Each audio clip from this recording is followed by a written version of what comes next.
What did you want to talk about today?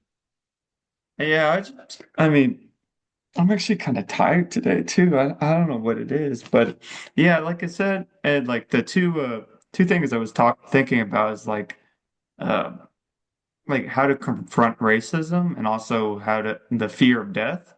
Um, Maybe I just want to kind of hear your thoughts and like your like background and perspective on the first issue, like of confronting racism, maybe just like also it's like your experiences as well, So you've talked about it before, but we've never actually, talked about it. So Yeah.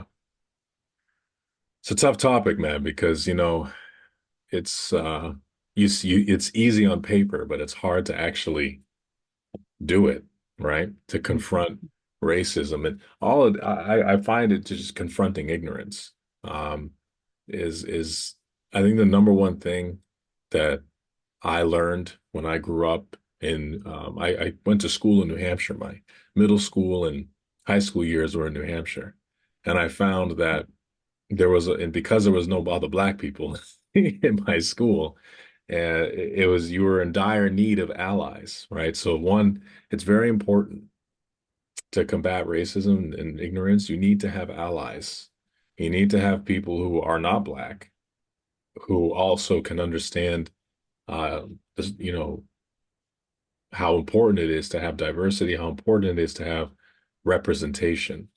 Because when you're by yourself doing it, your efforts are kind of thrown into the wayside. So I've learned how to code switch. I've learned how to blend in a little bit. As I'm older, I kind of look back and I'm like, damn, I wish I spoke up more and expressed how I felt over some of the things of what people said. But I'm sure a lot of people in my position would also understand it's a survival tactic, right?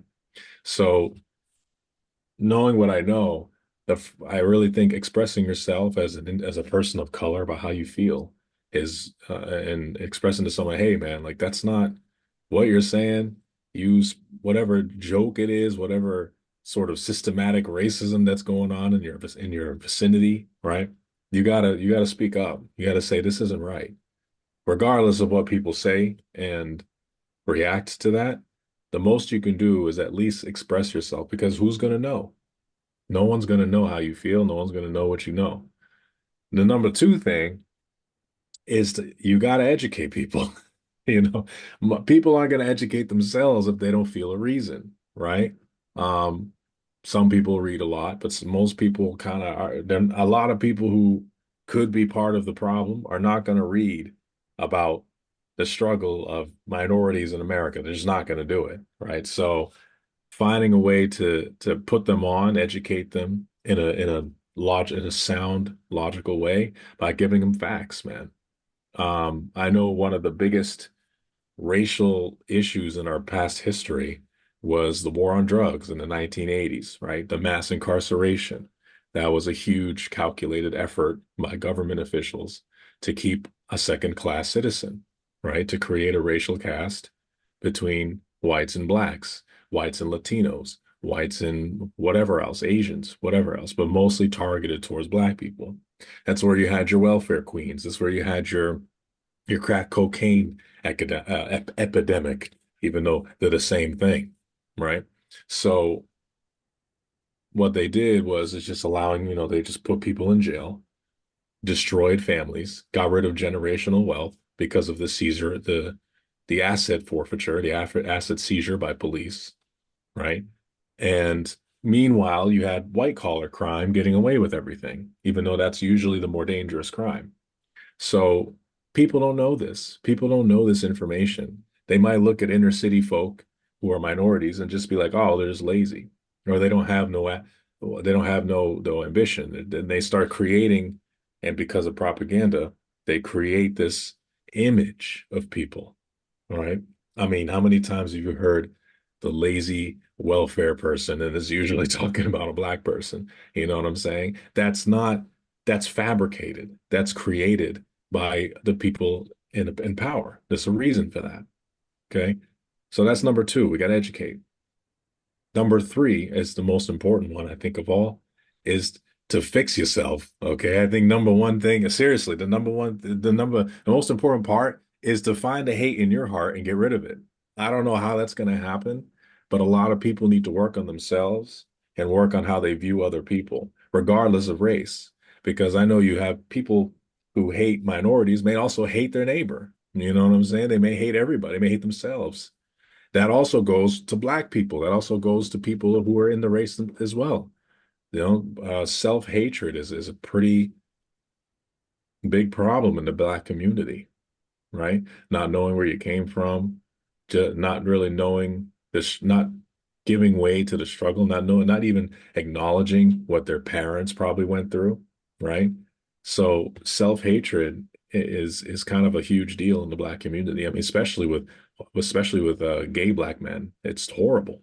You know what I mean? Like these these traditional generational values.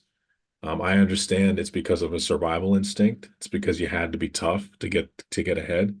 But why are you hating people, man? Because of everyone's different, yo.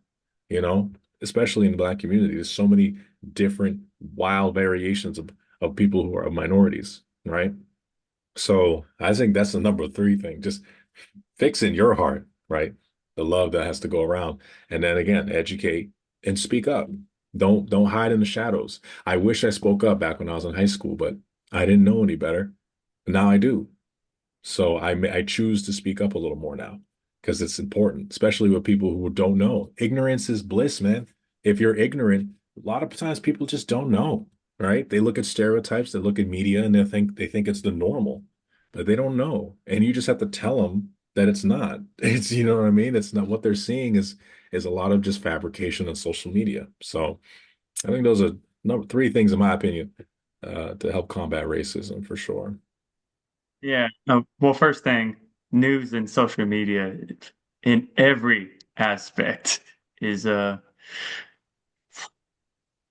something you should just go on a limb and trust. Let's just say No, that. remember the And whole that's saying, why, don't believe anything on the internet? That's true, yeah, man. Don't believe nothing, especially nowadays. Everything's fake, man. Everything is generated. like by I read a book, Everything is Fucked by Mark Manson. He talks about all the Albert Einstein quotes that people attribute to Albert Einstein that aren't actually what he said. No, no, not at all, We're man. just like Albert Yeah, Einstein's like this, like he's the smart guy in the Western culture that everyone's like, oh, if there was something smart, then Albert Einstein must have said it. And they're like, no, yeah. shut up. No, you forget Stephen Hawking, man. You forget all the Yes. generational greats, man. So, nah, Yeah, Albert and then Einstein didn't make up half the shit. yeah, and it diminishes like what he actually said too. Like because Albert Yeah, Einstein actually did have a lot of profound things he like revealed about the world, right? Like time is relative. Time is just based on perspective, right?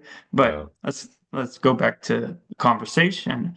I really liked how you at the end talked about fixing yourself as well, because I do think there's something to that as well. Because what uh, I asked about this question because I met someone in a sauna who was another black man. He was, well, not teenager, let's say 16-year-old. I think he was 16, 17-year-old. Yeah, Came from almost a young adult. California. Yeah, Yeah, he was very young, but very intelligent. Like he had a vision for his life. He knows what that he's doing. He wanted to be like in the financial firm, create his own financial firm, and pretty much take his mother's bit. So great head on his shoulder. But some of the things he talked to me about like racism were very well, how his parents viewed it were very striking. They pretty much uh sat him down and confronted him about these racist topics at a very young age when he was able to rationalize it, and then taught him how to be not like the stereotypical black man. mm, So that I mean, what I mean, kind of like because we have stereotypes, right? of I course. I had so oh this stereotype with the black man is what you were talking about. Inner city, drugs, Uggs, Uggs criminal. oh, not smart. So, which stereotype, right? I just want to The make sure, very right? extreme negative stereotypes. Extreme Yes, narrow yeah, yeah. stereotype. So, Yeah. what the parents did was, as pretty much, I'm going to butcher this, but raise their child to be someone who is smart, intelligent, and is an ex shining example for the African American community so that whenever he's walking throughout the world, he's an example of what, if you want to just narrow it down to a black man should be, I'd say just how a human should be, right? And I got to thinking about that, and I was like, beyond just racism, that's really one of the main things we can do as individuals to conf confront and combat different evils in our world. It's just be the example of that isn't that evil. Be someone who isn't condoning to the stereotypes, isn't letting anger uh, fester in you, isn't letting things like irritation get to you. Oh, it's what we talked about with stoicism, right? Being calm, collected, Yeah. and observant, and so we're able to make rational, logical decisions in life and show people who are racist or are let's say bigoted and or who are just another stereotype, a Karen. Yeah, yeah. You know. Yeah. Also, yeah, and yeah. What do you have to say about that? Well, I think that what they're doing for him is I don't know this dude's parents, right? Sounds like they've seen some stuff. Um, and it all starts with having like good role models, right? It all starts in childhood, especially in Black childhood, right? We find that a lot of our role models are often basketball players, are often rappers, are often people that are just very outspoken, which is great, right? There's a lot to be said about those individuals. But what happened to like this guy wants to be a financial person, right? What happened to the role models on Black Wall Street? Okay. What happened to the black people that started businesses, the Asian people that started businesses, the Latinos that created big businesses? We don't talk about that. In school, they erase this shit from the textbooks, man. A lot of the textbooks don't have talks about Frederick Douglass. They kind of brush over the civil rights movement, right? They don't really talk about how Jim Crow started. They don't talk about any of this stuff. They brush it all over. They brush it by, right? They don't, their curriculums are whacked. And then all we hear about is Martin Luther King, right? But we don't hear about the other things like how Black Wall Street was a prominent business force, how Black people had started to create a line of businesses in places where they were pretty much thrown into to survive after they were freed. And then it all got burned down, it got destroyed. Okay. So we don't talk about that. We don't talk about the lack of infrastructure in the housing projects and the housing markets, how Black people were stopped from buying real estate, right? Schooling, things like that. So it all stems from a lack of information, especially for young Black men, young Black women. Um, like young Black women that were scientists back in the day. No one talks about them. So the dude's parents are doing the right thing by trying to instill the need to want to be different. But I also think that part of that is again back to what I was saying about the whole self-hatred part, right? Because we try to escape our culture sometimes. You know what I mean? Because guess what? I'm talking to you about Stoic philosophy and all these things, but I'll be listening to some crazy rap music that's horrible. You know what I'm saying? It's ratchet music, but that's fine. You know what I mean? I accept that. That's what I like. That's my people expressing their art. That's people in general just expressing art, right? And there's different art, things with art, different categories of art, of creation. right? This is what people had to do to get out the mud in black neighborhoods was rap and play basketball. That was what a lot of people did because of the lack of opportunity, right? So there's something to be said about that.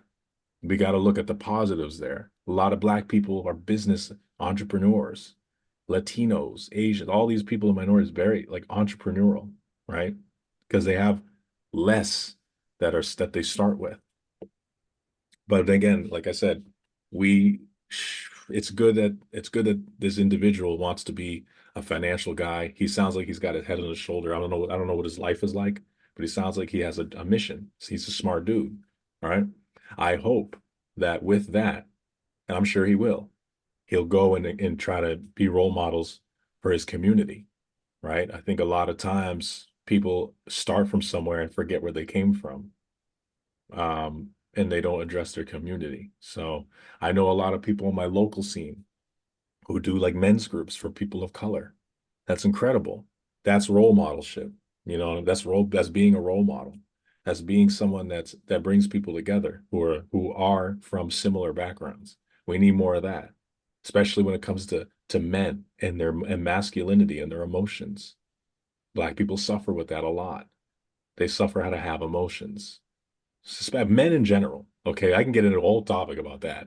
Men in general suffer with Yeah, just exactly. being vulnerable, men, you know? And I just wish we can do that a little more, especially people of color, man. That would be huge. So generational trauma and generational curses will be broken. We're getting closer and closer. We just need to keep going.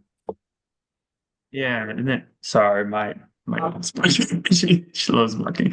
And yeah, and then you talk about generation, it's getting to a point where it's down the path of trying to get it broken. And it goes back to the philosophy we've been talking about as well, is making sure that I just want to be careful that people aren't trying to not strive for try to have a perfect society or have perfection in themselves as well. Yeah. So, because from Stoic philosophy and from Taoist, it seems like the way to wisdom is knowing that you'll never get to perfection, but you're Yeah. going to try anyways. Yeah. You know? Always just, and knowing that you don't know what perfection is like. You don't know what perfect love is. You don't know what perfect virtue is. You don't know what perfect like society is. Yet you're still gonna learn and try to understand what virtue is, what a good culture is, what a good love is. So I think if we apply that to the race and racism, especially in America, just because exactly what you said, we've had so much of it. And I think if we apply those kind of tenets and knowing that there will be no day where there will be no racism. Like, right. No, they'll never Yeah, they'll never yeah. happen. There will always be someone out there that thinks they're Mhm, better than somebody else because of their color of mhm. their skin, right? Right. Even though in the root of it is classism. Mhm. Racism is a Oh, what do you scapegoat. mean? So racism is a scapegoat for classism. Um, Racism is man-made, right? It started out with just All right, right. it started out as, I mean, back in the day, I mean, I'm talking American history here. So like it started out with just indentured servitude. People of all races were slaves, right? Indentured servants, as they called them. Hmm. Only reason they went to they started doing black slaves is because they couldn't speak English and they were cheap. So they couldn't form unions. They couldn't form alliances. But you know what that sounds like? That sounds like the economic inequality in America, man. You take a bunch of people, you withhold information from a lot of people who are otherwise ignorant and can't form alliances. They can't form together because of just ignorance. So, and then you have a bunch of people, and you have the people at the top, very small amount, they can keep the power because they know everything, right? It's knowledge, which turns into money. But it's the same thing as back in the day. I mean, you know, a lot of these black slaves, they were brought over And that's all they started using. And that kind of started the chain of events for Black people in America, especially well, in the last 400 years. But it all started because of money, man. It's class, right? You had the old Virginia farmers back in the day. You had all these plantation owners that were getting outbought by like the top 1% of the plantation people, you know, they were taking over everything. So of course, white people, black people, whoever else were in the mix, indentured servants, they did kind of work together until a bunch of different kind of like propaganda things happen, word of mouth, just all types of crap went on. They gave people who were white, who owned land, they gave them pretty much incentive um to be a slave owner. So yeah, man, eventually it turned into a black versus white thing because they kind of at the same time when they were doing that, they were making people not really want to help black slaves because of newspaper articles, written word. They were basically demonizing them. And that created this wave that we had, that created that racism, because of the whole fact that they pitted poor people against poor people by just talking about their character and making assumptions, kind of like what they did in the war on drugs with people who with the whole crack cocaine thing. So that's what I mean by it's man-made. But it all started with money. I mean, think about it. Today's day and age, you and I, where we may be different genetically in many ways, we look different, right?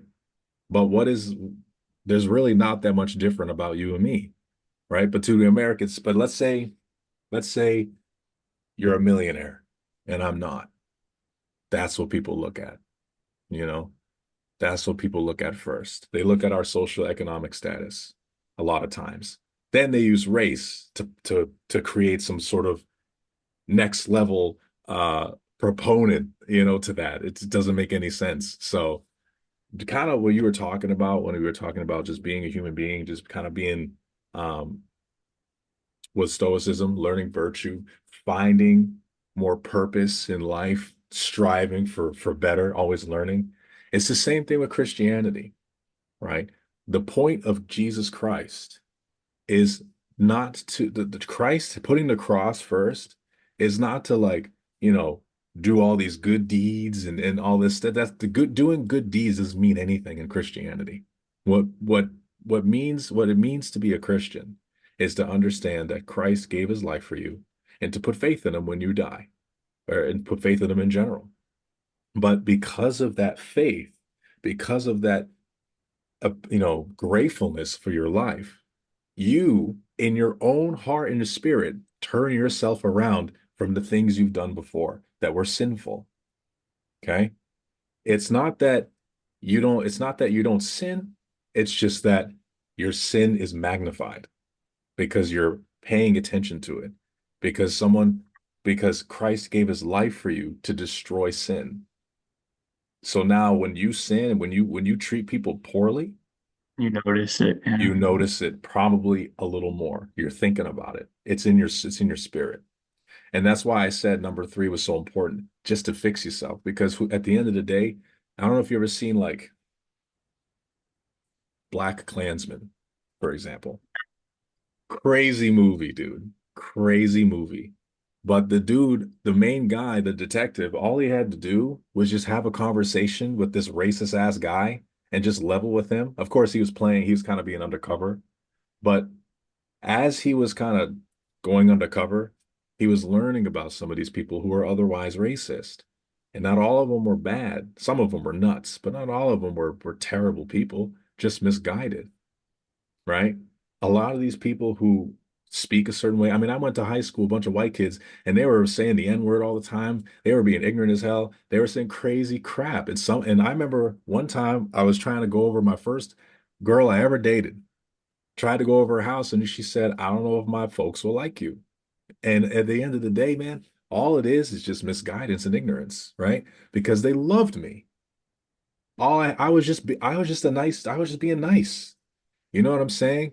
So unless you're like murderously racist, for the most part, I really believe that people, if you kind of just play to their heart a little bit and like just appreciate their heart as a person, look at them and just and I'm saying this as a black person, and you just treat them like you would treat anyone else, and whatever, whether it's with Christ-like behavior or whether you just want to be a nice person, there's a lot to be said to that. You can change people's hearts by just being good, you know, not having hate Open. in your Yeah. heart, being open. Because sometimes you got to open other people's hearts. They're not going, they're closed-minded for a reason. And a lot of it's based off of early teachings. Because sometimes it's based off experience, but you got to have those early on teachings to then make those experiences be part of your core values. It all starts from when you from what you learn as a child or teenager, whatever. It starts young. So that's why generationally I'm excited to see that that's probably going to lessen, right? Because people like you and me who know better, who didn't grow up probably with extreme racism, can then look at other people more as people and not as just the color of their skin. However, I will say this, there is a thing as color of your skin, all right? It's okay to see color Yeah. because people Yeah. of different Yes. colors have different experiences. All right. I know some people use that as a way to say they're not racist, but it's okay to realize that my experience is going to be different than yours. That's reality. It's just real. There's nothing wrong with that. In fact, it's eye-opening. That's what brings people together, knowing that we're different. We go through different things, right? Yeah, Uh, it's a yeah, so three things. The first thing is absolutely like and you need to know that for yourself so you can properly walk through the world. Like for me, for example, look, I don't have a lot like compared to the black man, my racism compared to my sin is very limited. The one thing I do know is I'm not walking ink next to elementary school with baggy shorts, a hoodie, and my hood up, with my hands in my pockets, growling and looking at everyone else. Because mhm. what is the first thing the teacher's gonna think? Yeah, they don't think you shady He's as hell. and you're Who is gonna this go man? Who's shoot this up the weirdo? school. Yeah. You're gonna Who's shoot this up the guy? school No, because who has shot up schools in the past? Not black people, no, white people. right. Oh, and that's the stereotype. So me, I'm gonna freeze my ass off before I do that, Yeah, you know? yeah, Oh, so it's like you have to understand yourself and your place in the world so you can help others as well see yeah, you. It's weird, Aaron. But second thing is what you were talking about with Black Klansman, there's an actual real living guy named Daryl Davis yeah. who did, you know about He him? did. Yeah, he did exactly that, man. He Fucking infiltrated the love that guy. KKK and all that stuff. Yeah, Yeah. He legend. literally went into the mouth of like evil Yeah, and like came out like converting 200 kick. Like what? that's it. A lot. Yeah, exactly. Those 200 Mhm. guys, they just had to meet someone that gave them a chance, Yeah. but they also had to give themselves a chance. They had to be real with themselves. That's a growth, man. A lot of people who start out one way end up being another. I've Mhm. met people who talked about them being racist before, then having horrible biases, and then they met someone who was of a minority of any kind, and then they're like, We got "Dude, what's about wrong 10 with me?" minutes left. Oh, 10 minutes 10 left. Yeah, minutes. they're like, Yeah. "Yo, what's wrong with me?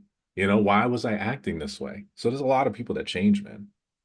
And especially with like Daryl Davis is I love his story because he shows that you need to understand someone Yeah, before you can start labeling them, right? Because for those 200 KKK members, they were exactly what you said. They were ignorant. yeah, You know, they literally believed there was a difference between blacks and whites. And yeah, what he did is try to understand their argument. Okay, that's what you're saying. Okay, here's my evidence to tell you differently. And then he did that enough, showed enough of the evidence to actually reveal them, or I reveal to these white men that are like, oh wow, maybe our arguments are kind of stupid. yeah, Maybe this is stupid. But that goes into my third point, and please read the Record of Ragnarok because Yeah. as like at least Jack the Ripper and Hercules is this is exactly what Hercules does. And I want let me not talk about it too much I'm because I gonna want read you it. to Yeah, read yeah. it. I'm gonna But read this it. is We'll what talk about it. Hercules does. Yeah, this is what Hercules does. And it's so inspiring because like once Hercules finally like settled down and like observes, that's when the change happens. Yeah. But I won't get into too much because I really want you to Yeah. read that. Definitely. So I'll read it. I'll read um it for sure. I've heard of it too. People say it's great. So I definitely, I've yeah, looked it up before. So I just never really read the manga. So I'll definitely check it out. absolutely. And then Record of Ragnarok, the whole thing, it's just fun. Most of it's just Yeah. fun, Yeah. fun stuff. But that fight, like I told you in text, is just there's so many themes and like philosophical ideas, and also like if you like everything that happens within the fight is connected to something else that is more like deep and emotional and Yeah.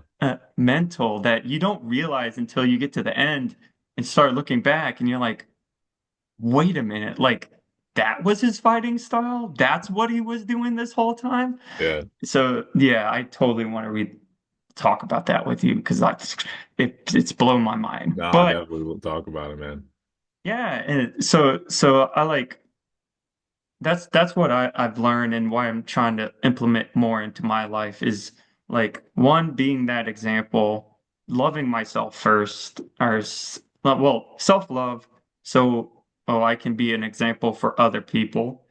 And Yeah. two, try to understand everyone else, right? Because you can't just label someone like we talk about a vehement racist until you actually understand where their roots are, right? Because there is evil in the world. There is pure evil, Yeah. right? There is. I, There is. Yeah. I, but you're not going to know it until you try to understand other human beings Yeah. and where they're coming from. Yeah. And two, it's like a lot of people, man, at the end of the day, I really believe that most people want to do well by others. They want to be good. Because it's all in your conscience too. I think of the story of Emmett Till, right? Um who was hung in a long time ago. I want to say 40s or something, 30s. Um and he was just a young black kid, right? I think I heard about this. He looked at a white woman wrong, and then he was hung, Yes, yes. beaten, burned, all that stuff. And Like then he got castrated too, right? And yeah, they yeah, yeah. absolutely tortured this poor boy.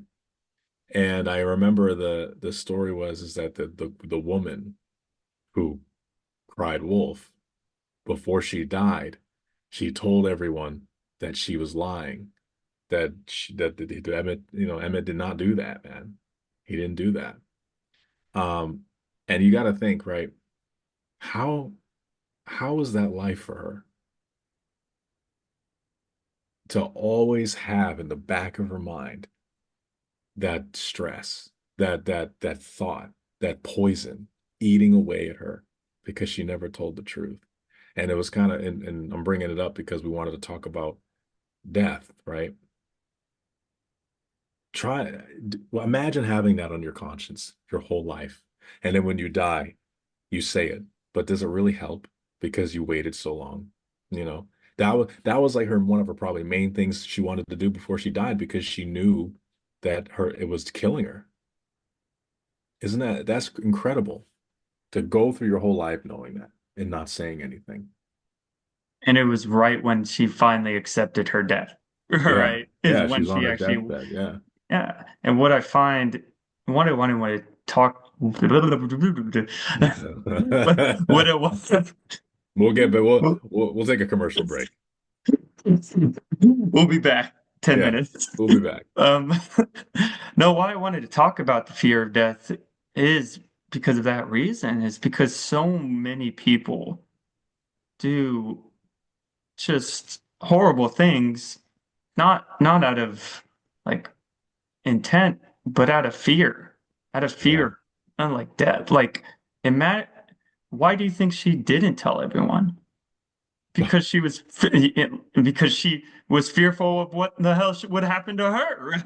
Yeah. She was if they found out she was lying and that they like killed an innocent person, well, depending on the 1940s, it's like super racism. Don't know the whole backstory, so I don't know how they react, but I didn't know how their perspective on her would change and Oh, how yeah. she would feel about that. So that decision to withhold the truth was purely based on fear, it seemed Yeah. like. And it's there's another good movie. It's Puss in Boots: The Last Wish. Have you watched that Dude, movie? the whole theme of death is in that whole movie. Yeah, It's one and of the, he yeah. literally like when he's finally like Puss in Boots is finally starting to like accept his friends, death comes again, and he's like, "No, I can't die. I can't die. I can't die." So he runs away from them. Yeah. He betrays them again, Yeah. and it's like it's because his fear of death. And Yeah. at the very end, once he finally accepts it, he's free. It's he's free to like actually upstand his morals, right? I haven't seen the movie, but Oh shit, I'm sorry. I've seen scenes. No, I mean I've seen scenes, man. I've seen the final boss fight or with Death and all that Yes. crap. I've seen it because I was like, dude, one, Death was a crazy good character in that movie. The animation style was dope. So I've seen scenes. So now it sounds like, but there's a lot of themes I missed because I haven't seen the whole movie. So it definitely sounds Yeah. like I should see it. It's like And it's everyone was talking about it. yeah, sorry I keep interrupting you, but No, you're good. it's the same with Records of Ragnarok. It's like every character expresses a theme and they all interact act within this theme of the last wish of desire, right? Of like how we desire to have something other than the present moment. Yeah. And it's all these characters interacting with that theme and most of them realizing like what desire is.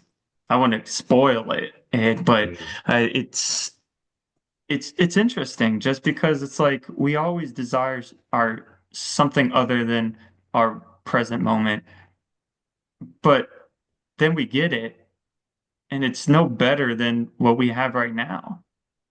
And when we just sit down and realize, hey, like this conversation right here, the my love I have for my parents when I'm talking to them, all this present moment of the relationships you're having like right now and that you can create right now are Yeah. the most important things in your life, and that desiring something other than that will not change it, even if you have a horrible life, then it's what's the point in desiring anything anymore? It's like, no, you're perfectly fine on the way you are. And you're perfectly fine on in the situation you are. It's only your attitude towards that situation. Perspective, man. It's perspective. And I mean, people who have been in terrible situations have gotten out of it because of the way they looked at it. You know, they're like, we have a choice. We always have a choice. As much as hard as it can be to realize that when we wake up in the morning, we could choose to say, this is going to be, I'm going to make the best of this day.